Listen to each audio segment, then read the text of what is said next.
रतनपुर गांव में रामू और उसकी पत्नी मालती एक साथ रहते थे।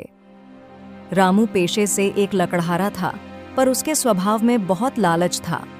वह हमेशा इसी फिराक में रहता कि कौन सा तिकड़म लगाए जिससे ढेर सारा धन मिल जाए। एक दिन रामू जंगल में लकड़ियां काटने के लिए निकला। थोड़ी दूर चलने पर उसे अपने पड़ोसी भोला से सामना हुआ, जो बकरियों के झुंड के साथ लौट रहा था।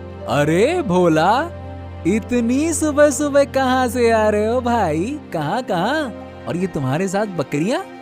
ये किसकी बकरियां हैं? क्यों? अरे क्या बात कर रहे हो भैया रामू? अरे ये बकरियां मेरे साथ हैं तो और किसकी होंगी? मेरी ही होंगी ना।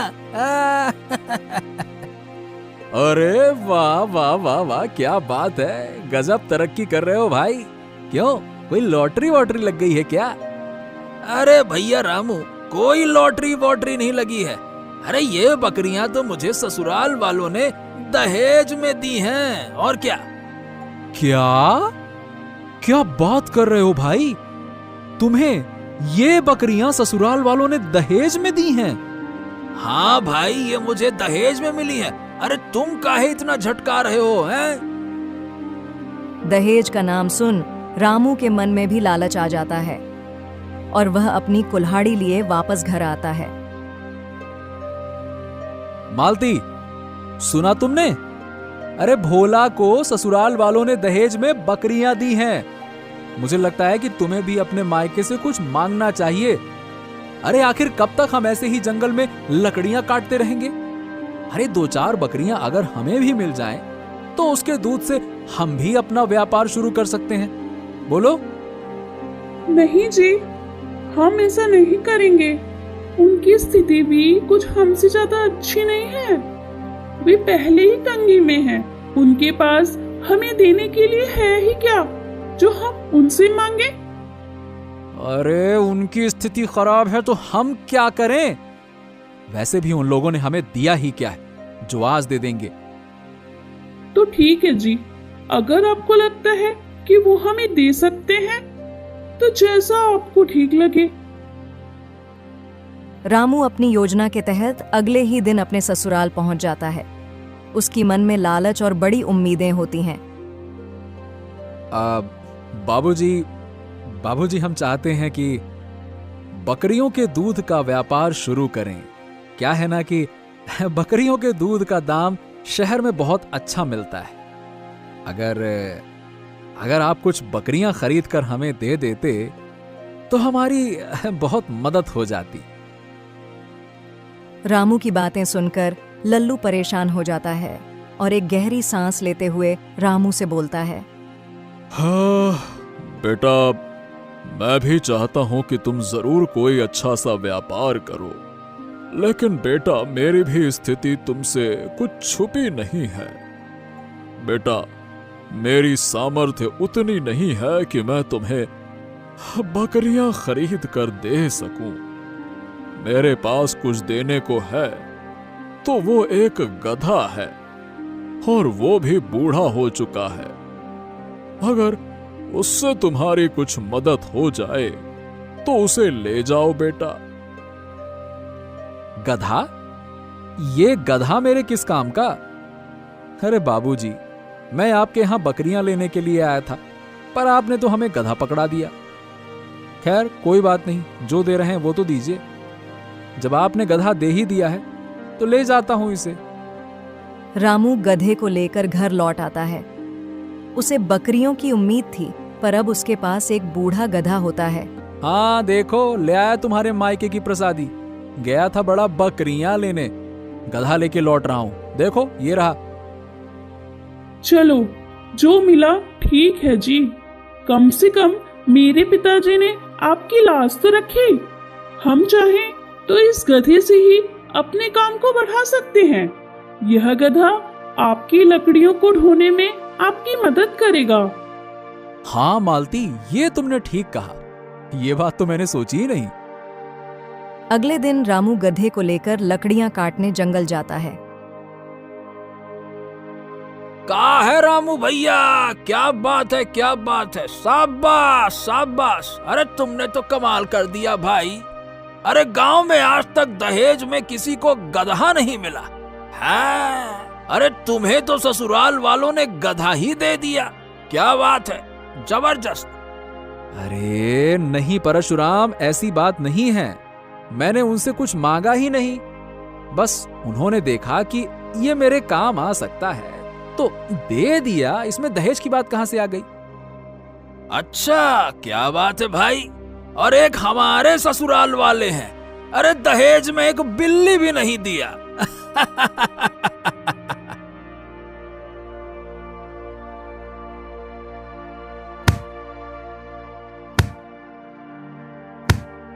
अरे मालिक, मेरी पीठ पर इतना वजन मत डालो। मैं बूढ़ा हो चुका हूँ, ज्यादा वजन नहीं उठा सकता। क्यों बे गधे, मैं तुम्हें यहां बैठकर खिलाने के लिए नहीं लाया हूं। काम तो तुम्हें करना ही होगा। ऐसा मत करो हुजूर, मेरी उम्र का थोड़ा तो ख्याल कर लो। अब मुझ में इतनी सारी लकड़ियां उठाने की ताकत नहीं बची है। तो मैं क्या करूं? तेरी लकड़ियां अपने सर पर रख लूं? रामू के मन में धन कमाने की लालसा इतनी बढ़ गई थी कि वह गधे की हालत पर भी ध्यान नहीं देता। दिन ब दिन वह गधे पर भारी लकड़ियां लादता रहा और गधे की चीख पुकार का उसे जरा भी प्रभाव नहीं पड़ता। समय बीतता है।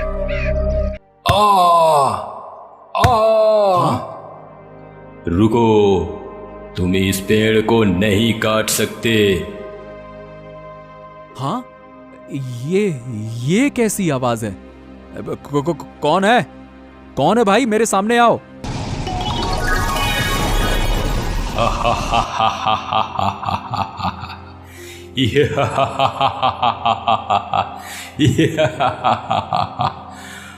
मैं इस पेड़ का रक्षक जिन्न हूं। तुम इस पेड़ को नहीं काट सकते। अरे अगर मैं इस पेड़ को नहीं काटूंगा तो हमारी रोजी रोटी कैसे चलेगी? मैं अपने परिवार का पेट कैसे भरूंगा? अगर पेड़ काटना ही तुम्हारी रोजी रोटी है तो मैं तुम्हें नहीं रोकूंगा, पर इस पेड़ को काटने की अनुमति नहीं दे सकता। इसके बदले में मैं तुम्हारी 3 इच्छाएं पूरी कर सकता हूं। बताओ क्या चाहते हो? कहीं ये वही वाला जिन्न तो नहीं है जिसकी कहानियां मैंने बचपन में सुनी थी? अगर ये सच है तो आज मेरी किस्मत बदलने वाली है। धनवान होने का इससे अच्छा मौका नहीं मिल सकता। अब अच्छा, क्या तुम सच में मेरी 3 इच्छाएं पूरी कर सकते हो?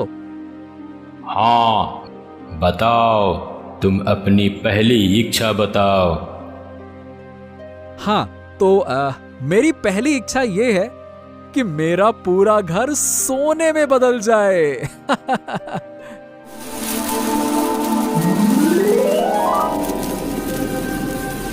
तुम्हारी पहली इच्छा पूरी हुई। अब अपनी दूसरी इच्छा बताओ। हाँ, वाह वाह वाह वाह। तो मेरी दूसरी इच्छा ये है कि मैं जो भी कहूं वो सच हो जाए।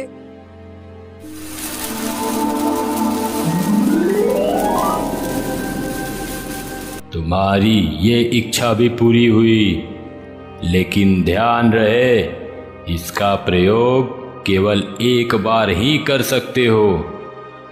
अब अपनी तीसरी और अंतिम इच्छा बताओ।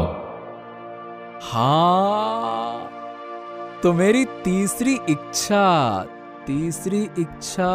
क्या मांगू? जिन्न, मुझे अभी तीसरी इच्छा के बारे में सोचने का समय चाहिए। मैं इसे बाद में मांगूंगा, ठीक है? जैसी तुम्हारी इच्छा। इतना बोल जिन्न गायब हो गया। अरे वाह भाई वाह भाई वाह भाई वाह, आज तो मैं धनवान हो गया। वाह भाई वाह भाई वाह भाई वाह, आज तो मैं धनवान हो गया। कुबेर की तो कुंजी ही मेरे हाथ में लग गई, सोने का घर। जल्दी चल के घर देखता हूँ। अरे वाह वाह वाह वाह वाह वाह वाह, अरे ये तो सचमुच मेरा घर सोने में बदल गया। मजा आ गया। अब जल्दी से घर के अंदर चलकर मालती को देखता हूँ, वो खुशी से पागल हो रही होगी। रामू जैसे ही घर के अंदर जाता है, वह देखता है कि घर का सारा सामान सोने में बदल चुका होता है और उसकी पत्नी भी सोने की मूर्ति में बदली हुई मिलती है। हाँ, अरे मालती, ये तुम्हें क्या हो गया? अरे तुम भी सोने की हो गए। हे भगवान, ये मैंने क्या कर दिया? ये मुझसे इतना भारी पाप कैसे हो गया? ये सब देखने से पहले मैं अंधा क्यों नहीं हो गया प्रभु?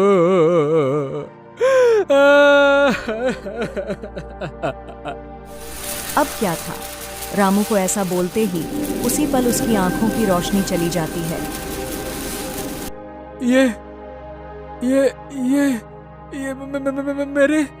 मेरे आंखों में कुछ दिखाई क्यों नहीं दे रहा?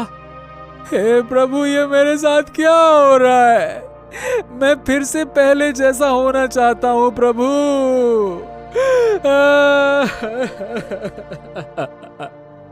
नहीं मालिक, अब तुम पहले जैसे नहीं हो सकते, क्योंकि इच्छा पूर्ति वरदान का प्रयोग सिर्फ एक ही बार होगी और वो तुमने खो दिया है। अब कुछ नहीं हो सकता। गधे, तू तो मुझे देख सकता है ना? अरे तू ही कुछ कर, बचा ले मुझे। मैंने लालच में आकर बहुत बड़ी गलती कर दी। मैंने तुझ पर भी बहुत अत्याचार किया है। मुझे माफ कर दे गधे, और कैसे भी करके मुझे बचा ले, कृपया करके मुझे बचा ले। अपने मालिक के लिए इतना नहीं कर सकता? मालिक, जहां तक मैं जानता हूँ, आपने उस जिन्न से अभी अपनी तीसरी इच्छा नहीं मांगी है। अपनी इस तीसरी इच्छा से आप ठीक हो सकते हो। हाँ, वो तो ठीक है, लेकिन अब मैं अंधा हूँ और जिन्न तक कैसे पहुंचूंगा? कोई बात नहीं मालिक, आप मेरे पीठ पर बैठ जाइए, मैं आपको वहां तक ले चलता हूँ। गधे की बात सुन रामू गधे के पीठ पर बैठ जाता है। धीरे धीरे गधा उसे उस रहस्यमयी पेड़ तक ले जाता है। हे जिन, मुझसे बहुत बड़ी गलती हो गई। मैंने लालच में आकर अपने ही पैर पर कुल्हाड़ी मार ली। कृपया मेरी तीसरी इच्छा पूरी करके मुझे इस श्राप से मुक्त करो। रामू, देख लिया अपने लोभ का परिणाम। ज्यादा लालच में तुमने अपनी तीनों इच्छाएं खो दी। जाओ, तुम्हारी तीसरी इच्छा भी पूरी हुई। अब सब कुछ तुम्हें पहले जैसे वापस मिल जाएगी।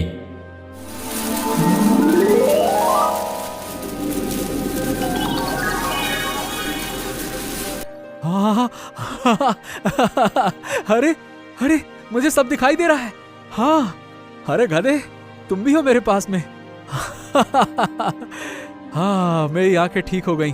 अब मैं देख सकता हूँ। तुम्हारा बहुत बहुत धन्यवाद गधे। मैंने तुम पर बहुत अत्याचार किया, लेकिन फिर भी तुमने मेरी मदद की। चलो अब घर चलकर मालती को देखता हूँ। रामू जब घर पहुंचा तो देखा कि सब कुछ बिल्कुल पहले की तरह हो गया है और उसकी पत्नी मालती सही सलामत घर के दरवाजे पर रामू के आने का इंतजार कर रही होती है। मालती, तुम ठीक हो? हाँ, मेरी जान में जान आई। हाँ, मैं बिल्कुल ठीक हूँ, पर तुम ऐसा क्यों पूछ रहे हो? अरे कुछ नहीं मालती, बस मेरी आंखें खुल गईं, ये समझ लो। जो कुछ हुआ मैं उसे एक भयानक सपना समझ के भूल गया। अच्छा, मुझे माफ कर दो मालती, मुझे सबक मिल गया। मेरे पास जो है वो बहुत अनमोल है। अब से मैं कभी लालच नहीं करूंगा।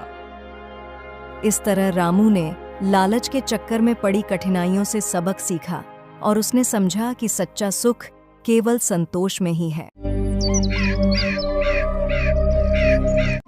बात बहुत ही पुरानी है। लखनपुर राज्य में मोहन नाम का एक गरीब किसान रहता था। उसके परिवार में उसका बेटा राजू और उसकी पत्नी सीमा रहती थी। राजू एक बहुत ही शरारती लड़का था। वो हमेशा शरारत करता रहता था और जब भी मोहन उससे कहता, राजू तू हमेशा झगड़े मारपीट और शरारत करने में ही समय बिताता है। तू मेरे साथ खेतों पर चल, वहाँ पर चलकर मेरे साथ मेरे काम में हाथ बटाया कर। नहीं पिताजी, मैं खेतों पर नहीं जाऊंगा, मैं भी छोटा हूँ। ऐसे ही कुछ साल बीते। राजू बड़ा हो गया तो एक दिन मोहन ने उससे कहा, बेटा अब मैं उम्र के हिसाब से कुछ थकान महसूस करने लगा हूँ। भगवान की दया से अब तुम काम करने लायक हो गए हो। अब तुम हमें काम करके खिलाओ। पिताजी, आपने मुझे इतने दिनों तक खिलाया पिलाया है, कुछ दिन और खिलाओगे पिलाओगे तो क्या हो जाएगा?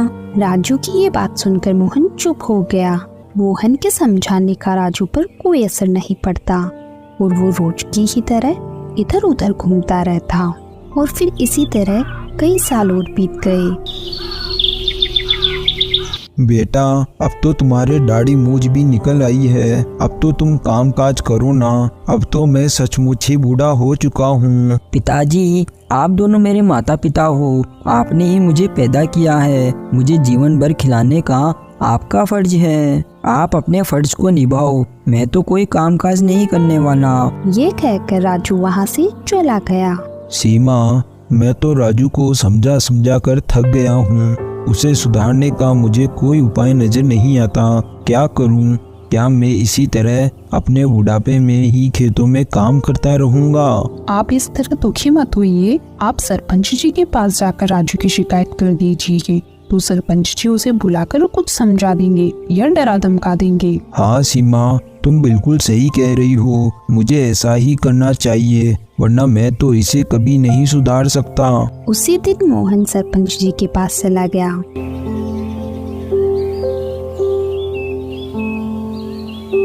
सरपंच जी, मैं बहुत ही बड़ी मुसीबत में हूँ। अब आप ही मुझे उस मुसीबत से बचा सकते हैं। कहो मोहन, तुम्हें क्या परेशानी है? सरपंच जी, मेरा एक ही बेटा है राजू, इस आस के साथ कि वो बुढ़ापे में मेरा सहारा बनेगा। मैंने उसे बड़े ही लाड प्यार से पाला। अब जबकि मैं बूढ़ा हो गया हूँ तो मेरा बेटा राजू मेरा कोई भी काम नहीं करता। वो दिन भर बस अपने दोस्तों के साथ इधर उधर घूमता रहता है और लोगों को शरारत करके परेशान करता रहता है। और जब मैंने उसे समझाया तो वो मुझसे कहता है कि वो जीवन भर कोई काम धाम नहीं करेगा, मुझे उसे जीवन भर काम करके खिलाना पड़ेगा। तुम्हारा बेटा तो बहुत स्वार्थी है, लेकिन कोई बात नहीं, मैं इसे सबक जरूर सिखाऊंगा। रमेश, तुम जाकर इसके बेटे राजू को बुलाकर लेकर आओ। फिर सरपंच जी का आदमी जल्दी से गया और राजू को ढूंढकर सरपंच जी के पास ले आया।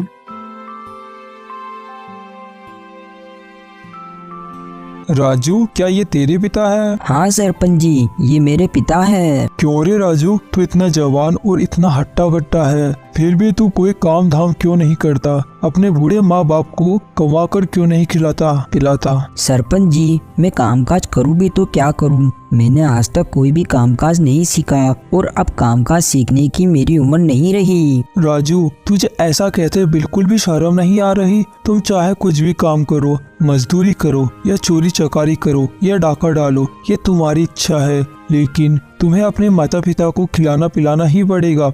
और खबरदार, अगर मुझे फिर से तुम्हारे खिलाफ कोई शिकायत सुनने को मिली तो मैं बिल्कुल भी तुम्हें बख्शूंगा नहीं। सरपंच जी की ये बात सुनकर राजू मन ही मन सोचने लगता है। पिताजी ने सरपंच जी से मेरी शिकायत करके बिल्कुल भी अच्छा नहीं किया। यहाँ सरपंच जी ने मेरी कितनी बेइज्जती कर दी। फिर राजू और मोहन अपने घर आ जाते हैं। फिर अगले दिन सुबह होने पर, अरे तू सुबह सुबह बन ठन कर कहाँ जा रहा है? पिताजी, आपने कल मेरी सबके सामने बहुत बेइज्जती करवाई थी, इसलिए मैंने सोच लिया अब मैं इस घर को छोड़कर जा रहा हूँ। आज के बाद आपको गांव वालों से मेरे लिए कुछ भी सुनने को नहीं मिलेगा। ठीक है पिताजी, अब मैं जा रहा हूँ। अब मैं आपको तभी मेरी शक्ल दिखाऊंगा जब मैं कुछ बन जाऊंगा। अरे अरे राजू, मेरी बात तो सुनो। लेकिन राजू मोहन की एक न सुना और वहाँ से चला गया। ये इसको अब नया ही भूत सवार हुआ है। मैं भी देखता हूँ कितने दिन घर के बाहर रहता है। और उधर राजू चलते चलते गांव से निकलकर एक जंगल में पहुँच गया।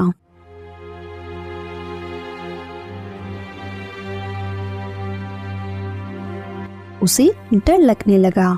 हे राम, मैं ये कहाँ आ गया? मुझे तो यहाँ केवल दूर दूर तक जंगल ही दिखाई दे रहा है और यहाँ जरूर जंगली जानवर भी रहते होंगे। मैं तो घर से ये सोचकर निकला था कि अब मैं कुछ बनकर ही पिताजी को अपनी शक्ल दिखाऊंगा, लेकिन अब मैं यहाँ आ ही गया हूँ तो आगे चलता हूँ। क्या पता मेरी फूटी किस्मत चमक जाए। ऐसा सोचकर राजू आगे बढ़ गया।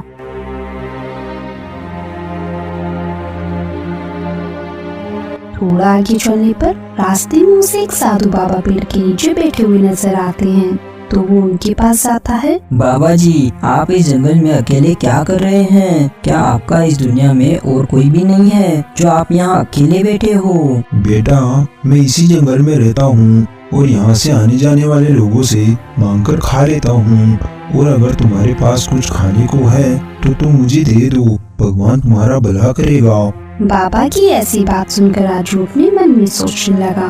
मेरे पास तो काफी खाना पड़ा है। यदि मैं इस बाबा को थोड़ा सा खाना दे दूंगा तो इनका पेट भी बढ़ जाएगा और खाना खराब होने से भी बच जाएगा। ठीक है बाबा, यदि आपको खाना खिलाने में मेरा भला हो सकता है तो मैं जरूर आपको कुछ खाने को दूंगा। भगवान तुम्हारा भला करे। ऐसा कहकर बाबा खाना खाने लगते हैं और राजू अपने मन में सोचता है, चलो, जिंदगी में पहली बार मेरे हाथों कोई अच्छा काम हुआ, वरना आज तक तो लोग मुझे शरारती ही कहा करते थे। खाना खाने के बाद बाबा राजू से कहते हैं, मैं तुम्हारे व्यवहार से बहुत खुश हुआ बेटा। अब तुम मांगो, तुम्हें क्या मांगना है? अरे बाबा, आप ये क्या बोल रहे हो? आप इस उम्र में क्या मेरे साथ मजाक कर रहे हो? आपको देखकर ऐसा लगता नहीं है कि आपके पास मुझे देने के लिए कुछ होगा। बेटा, तुम मेरे हाल पर मत जाओ, तुम बस अपनी इच्छा बताओ। यदि ऐसी बात है बाबा, तो आप मुझे जो भी आपके पास कीमती वस्तु है वो मुझे दे दीजिए। फिर बाबा ने अपनी झोली से एक मोतियों की माला निकाली और राजू को देते हुए कहा, तुम इस मोतियों की माला को पहन लो। ये मेरे पास सबसे मूल्यवान वस्तु है, साथ ही तुम्हारे द्वारा दिए गए भोजन का मूल्य भी है। अरे बाबा, ये तो एक साधारण सी मोतियों की माला है। ये कोई साधारण मोती की माला नहीं है, बल्कि जादुई मोती की माला है। इस माला को तुम जैसे ही पहनोगे और हाथ लगाओगे तो एक जादुई तोता इससे बाहर निकल कर आएगा और वो तोता तुम्हारी सभी इच्छाएं पूरी करेगा।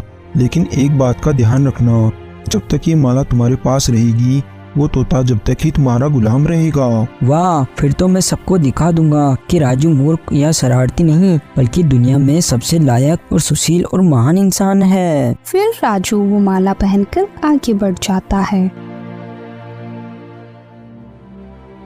और थोड़ी दूर चलने के बाद, ये माला क्या वाकई में एक जादुई माला है? क्यों ना मैं एक बार इसे आजमा कर देखूं, कहीं बाबा ने मुझे मूर्ख तो नहीं बनाया। फिर राजू रुककर उस माला पर हाथ रखता है, तभी वहाँ एक तोता प्रकट हो जाता है। मैं तोता, क्या हुक्म है मालिक आपका? प्यारे तोते, मुझे बहुत जोर से भूख लग रही है, तो तुम मेरे लिए स्वादिष्ट भोजन और जल लेकर आओ। जैसी इच्छा मालिक आपकी। इतना कहकर तोता अपने जादू से स्वादिष्ट पकवान की एक थाली प्रकट कर देता है। भोजन हाजिर है मेरे मालिक। कमाल है, इतना स्वादिष्ट खाना तुम मेरे लिए लेकर आए हो। अब तो इसे खाकर मजा ही आ जाएगा, क्योंकि कई सालों बाद मुझे इतना स्वादिष्ट खाना खाने को मिला है। जरूर वो बाबा एक चमत्कारी बाबा है, जिसने मेरी परीक्षा लेने के बाद मुझे उपहार में ये जादुई मोतियों की माला दी है। फिर जब राजू ने खाना खा लिया तो तोते ने अपने जादू से उस थाली को गायब कर दिया। अब मेरे लिए क्या आज्ञा है मेरे मालिक? प्यारे तोते, क्या तुम मुझे रामनगर मेरे मामा के पास पहुंचा सकते हो? उनसे मिले मुझे काफी समय हो गया है। क्यों नहीं मालिक।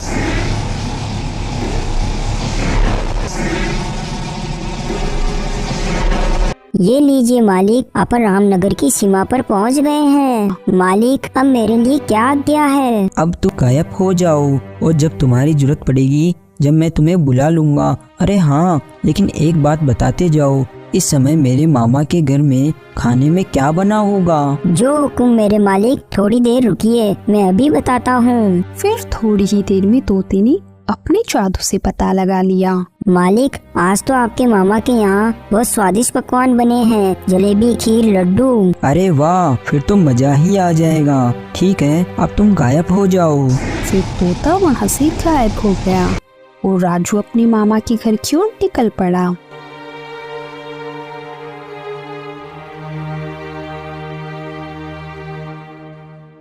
प्रणाम मामा जी। सदा सुखी रहो राजू बेटा। लेकिन बेटा, आज तुम्हारा अचानक यहाँ आना कैसे हुआ? तुम्हारी माँ तो ठीक है ना? सब ठीक ठाक है मामा जी, माँ भी बिल्कुल सही है। बहुत महीने हो गए थे आपकी तरफ से ना कोई खत मिला था और ना ही कोई संदेश, इसीलिए माँ ने मुझे आपके हालचाल पता करने के लिए भेजा है। बहुत अच्छा किया बेटा जो तुम यहाँ आ गए। तुम्हारी मामी भी तुम्हें देखकर यहाँ बहुत खुश होगी। रुको, मैं भी तुम्हारी मामी को बुलाता हूँ। अरे ओ अनीता, कहाँ हो? जरा यहाँ आओ। तभी वहाँ अनीता आ जाती है और फिर वो सभी लोग आपस में थोड़ी देर बातें करते हैं। अरे मामी जी, जो आपने इतने स्वादिष्ट पकवान बनाए हैं, खीर जलेबी, वो तो मुझे खिलाओ। राजू, तुम्हें कैसे पता चला कि आज मैंने खीर जलेबी बनाई है? क्या तुमने कोई ज्योतिष विद्या सीखी है क्या? हाँ मामी जी, मुझसे खेती का काम नहीं होता, इसलिए मैंने ज्योतिष विद्या सीखी है। मैं अपनी ज्योतिष विद्या के बल पर कुछ भी बात बता सकता हूँ। मैं किसी भी खोई हुई चीज का पता भी बता सकता हूँ, हर प्रश्न का उत्तर दे सकता हूँ। अरे वाह राजू, तुमने तो ये बहुत ही अच्छा काम किया है और हम तो वही किसान के किसान और अनपढ़ ही रह गए। मामा की ऐसी बात सुनकर राजू बहुत खुश हो गया। अरे मामा, आप चिंता मत करो। अब जब मैं यहाँ आ ही गया हूँ तो मैं आपको भी कुछ बनाकर ही वापस जाऊँगा। देखना जब आप अपने दोनों हाथों से किस तरह धन को बटोरोगे। राजू, क्या तुम बिल्कुल सच कह रहे हो? मामी जी, अब मुझे खाना खिला दो, अब मुझे बड़ी जोरों की भूख लग रही है। हाँ हाँ राजू, तुम जल्दी से हाथ पैर धोकर आ जाओ, मैं अभी तुम्हारे लिए खाना लगा देती हूँ। फिर दूसरे दिन से ही राजू की मामी अनीता गांव में जहाँ कहीं भी जाती वहाँ मुफ्त में ही राजू की ज्योतिष विद्या का विज्ञापन कर देती। ये बात सुनकर गांव की एक औरत बोली, मैं कल ही तुम्हारे घर आऊंगी। यदि राजू की पता हुई बात से मेरी अंगूठी मिल गई तो मैं उसको अपने घर भोजन पर बुलाऊंगी। हाँ हाँ बहन, जरूर आना, हमारा राजू तुम्हारी खोई हुई अंगूठी का पता जरूर बता देगा। फिर अगले दिन जब वो औरत अनीता के घर पहुंची तो राजू उसकी सारी बात सुनकर बोला, आप चिंता ना कीजिए चाची जी, और आप सब बाहर जाकर बैठो, मैं भी आपको आपकी अंगूठी के बारे में पता करके बताता हूँ। बहुत अच्छा राजू, हम अभी बाहर चले जाते हैं। मामी और उस औरत के कमरे से बाहर जाने के बाद राजू ने अपने मोतियों की माला पर हाथ रखा और जादुई तोता को बुलाया और उसे सारी बात बता दी। तो उस जादुई तोते ने अपनी जादुई शक्ति से उस औरत की अंगूठी के बारे में पता करके राजू को बता दिया और वहाँ से गायब हो गया। तो राजू ने उस औरत को अंदर बुलाया। सुनो चाची जी, आपकी अंगूठी चोरी नहीं हुई है, बल्कि आपकी गाय उस अंगूठी को चारे के साथ खा गई है। आप उसे बहुत सारा चारा खिलाइए तो गोबर के साथ ही आपकी अंगूठी बाहर आ जाएगी। उस औरत ने घर जाकर अपनी गाय को बहुत सारा चारा खिलाया। खा खा गोरी, तू बहुत सारा चारा खा। फिर अगले दिन जब गाय ने गोबर किया तो उस गोबर में वो अंगूठी मिल गई। अरे वाह वाह, मिल गई मेरी कीमती अंगूठी। इस तरह रामनगर और उसके आसपास के गांव में राजू पंडित की चर्चा होने लगी। अरे भाई, मेरी बकरी नहीं मिल रही, क्या करूं? मुझे कुछ समझ नहीं आ रहा। अरे तुम अपने गांव के राजू पंडित के पास चले जाओ तो तुम्हें वो बकरी क्या उसके पूरे खानदान का पता चल जाएगा। फिर वो आदमी राजू के पास पहुंचा। राजू, मेरी बकरी खो गई है, क्या तुम मेरी बकरी का पता बता सकते हो? तो फिर राजू ने उसे बाहर भेज दिया और अपनी जादुई तोता की मदद से उसकी बकरी का पता लगा लिया। तुम्हारी बकरी तुम्हारा बेटा ही चुराकर रतनगढ़ के मेले में बेचने के लिए चला गया है। क्या उस नालायक की इतनी हिम्मत हो गई? मैं अभी जाकर उसे ठीक करता हूँ। राजू इसी तरह महान बनता चला गया। हर प्रश्न का उत्तर जो जादुई तोता बताता और नाम राजू का हो जाता। कुछ ही महीने में मामा का साधारण सा घर एक बड़ा सा घर बन गया। फिर ऐसे ही कुछ साल बीत गए। सुनते हो, मैं सोच रही हूँ अपने राजू की शादी करा दे तो अच्छा होगा। वैसे भी राजू के लिए बहुत से रिश्ते हमारे पास आ चुके हैं। तुम बिल्कुल सही सोच रही हो। अपने गांव के सेठ मनीराम जी का प्रस्ताव मान लूं। उनकी बेटी बहुत ही सुंदर और सुशील है। तो फिर आप शुभ काम में देरी मत कीजिए। ठीक है, तो फिर मैं आज ही सेठ जी को यहाँ बुला लेता हूँ। फिर शाम होने पर सेठ जी राजू के मामा के यहाँ आ गए और खुशी खुशी अपनी बेटी का विवाह तय कर दिया। अब मुझे आज्ञा दीजिए भाई, मैं चलता हूँ और जाकर अपने गांव के पंडित से विवाह का शुभ मुहूर्त निकलवा लेता हूँ। ठीक है सेठ जी। विवाह तिथि तय होने के बाद राजू के मामा ने अपने नौकर को राजू के घर भेज दिया। नौकर राजू के जाकर राजू के पिताजी से बोला, राजू भैया का विवाह हमारे गांव के सेठ मनीराम जी की बेटी के साथ तय हो गया है। राजू के मामा जी ने मुझे आपको लेने के लिए भेजा है। आप इसी समय मेरे साथ चलिए। नहीं नहीं, मैं उस नालायक के विवाह पर हरगिज नहीं जाऊंगा। तुम अपने मालिक से कहना कि वो जो उचित समझे वो करे। नौकर के बहुत समझाने पर भी कि अब राजू बहुत महान बन गया, फिर भी राजू के पिता वहाँ शादी में जाने के लिए तैयार नहीं होते। तो वो नौकर वापस रामनगर लौट गया और बिना पिता की मौजूदगी में ही राजू का विवाह बड़ी ही धूमधाम से करा दिया गया।